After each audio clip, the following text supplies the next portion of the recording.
700 অধিক বন্দী এখনো পলাতক আছে, যেটা আসলে খুব সিগনিফিকেন্টলি ইমপ্রুভ করে নেবে। 700 মিসিং আছে আমাদের, এখন পর্যন্ত আইন শৃঙ্খলা রক্ষা বাহিনী তাদেরকে গ্রেপ্তার করতে সক্ষম হয়নি।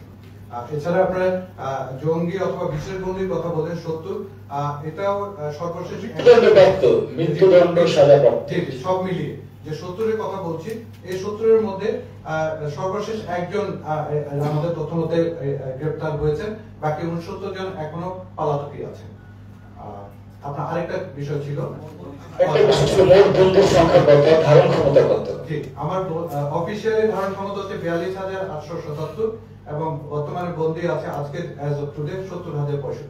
সংক্রান্ত যে অভিযোগটা হয়েছে, আপনারা যদি মোবাইলটা দেখেন, মোবাইলের সাইজগুলো এরকম, মানে যেটা আসলে খুবই একটা ডিফিকাল্ট জিনিস টু ডিটেক্ট। আমরা বিভিন্ন টেকনোলজি ব্যবহার করছি, ইভেন অনেক ক্ষেত্রে আমরা কিছু ক্ষেত্রে কয়েকটা ক্ষেত্রে পেয়েছি বন্দী নিজের শরীরের ভিতরে ঢুকিয়েও ইভেন কারাগারে নিয়ে আসছে, বডি স্ক্যানার অথবা পাইপথে নিয়ে চলে আসছে। এরকম অনেক কঠিন চ্যালেঞ্জের মুখোমুখি পড়তে হয় এই টাইপের জিনিসপত্র আমাদের খুঁজে বের করতে। এই জন্য আমরা আইন শৃঙ্খলা রক্ষাকারী বাহিনীর কাছে রিকোয়েস্ট করেছি যাতে এই মোবাইলগুলো অবৈধ, সেগুলো যাতে বাজারে বিক্রি না হয় এবং যাতে বিক্রি করার সুযোগ না পায়, এটা বন্ধ করার জন্য। যে সংখ্যাটার কথা বলেন সংশ্লিষ্টতা, আসলে 69টা কারাগার, সংখ্যাটা অনেক। আপনারা জানেন একটা দীর্ঘ সময় ধরে একটা অনিয়মের মধ্যে থাকার কারণে কিন্তু একটা সংশ্লিষ্টতা অনেক বেশি, যে কারণে কিন্তু আপনি যদি দেখেন যে বিভাগীয় ব্যবস্থা এবং চাকরির যুদ্ধ থেকে শুরু করে বরখাস্ত সংখ্যা কিন্তু কম না।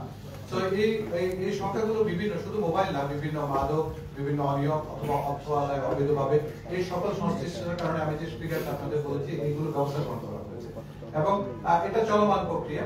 কিছু বিভাগীয় মামলা হয়েছে, কিছু পানিশমেন্ট হবে। আমরা যেটা করছি যে এটা পাশাপাশি আমরা এখানে ছেড়ে দিচ্ছি না, আমরা কিন্তু আমাদের কর্মকর্তা কর্মচারীদের মোটিভেশনের জন্য আমরা বিভিন্ন পদক্ষেপ গ্রহণ করছি, তাদেরকে কাউন্সিলিং করছি। আমি ব্যক্তিগতভাবে এইতে মধ্যে প্রায় 30-35টা কারাগার ভিজিট করেছি, তাদের সাথে নিয়মিত আমি কথা বলছি। ইভেন আমার এখানে যারা আসছে নিয়মিত তাদের সাথে কথা বলছি, আমার সুপারদের সাথে কথা হচ্ছে, জেলাদের সাথে কথা হচ্ছে, আমার অফিসারদের সাথে কথা হচ্ছে, যাতে তারা এই যে পরিবর্তনটাকে ধারণ করে যাতে আমরা একটা নিয়ন্ত্রিত পরিস্থিতির মধ্যে চলতে পারি এবং কারাগারটা যাতে স্বচ্ছ এবং নিরাপদ হয়, যেটা বলেন এটা আমরা করতে পারি। সো এই ক্ষেত্রে আমাদের প্রচেষ্টা অব্যাহত থাকবে। দুটা, বিকজ আপনি জানেন যে আমরা সকল সময় বিভিন্ন সেন্সিটিভ দায়িত্ব পালন করে থাকি। তো যে ক্ষেত্রে বডি ক্যামের কারণে যেটা হবে যে আমাদের যদি আমাদের কারা কর্মকর্তা কর্মচারীরা যারা দায়িত্ব পালন করছেন, একটা হচ্ছে অফ সিন যদি কোনো অকারেন্স হয় সেটাও রেকর্ড করতে পারবেন, আর দ্বিতীয় হচ্ছে ওনারা সজাগ হবেন, বিকজ ওনার যে কার্যকলাপ অথবা কথাবার্তা যেটাও রেকর্ড হবে। সো এই ক্ষেত্রে যদি ইভেন কোনো অন্যায় করতে চান কিন্তু ওই সুযোগটা পাবেন না, এবং এটা বেসিক্যালি পাবলিক প্রচারণার জন্য না, এটা হচ্ছে আমরা ইন হাউস অ্যানালাইসিসের জন্য আমরা ব্যবহার করব। এটা এখনো চালু হয়নি, আমরা উদ্যোগটা গ্রহণ করেছি। আশা করছি যে আমরা খুব শীঘ্রই কিছু কিছু জায়গা যেখানে আমরা আইডেন্টিফাই করছি যেসব জায়গাগুলো সেন্সিটিভ ইন নেচার, ওইসব জায়গাগুলোতে আমরা যখন ডিউটি দিব তারা এই বডি ক্যামগুলো ব্যবহার করবে। কোন জায়গাগুলো সেন্সিটিভ?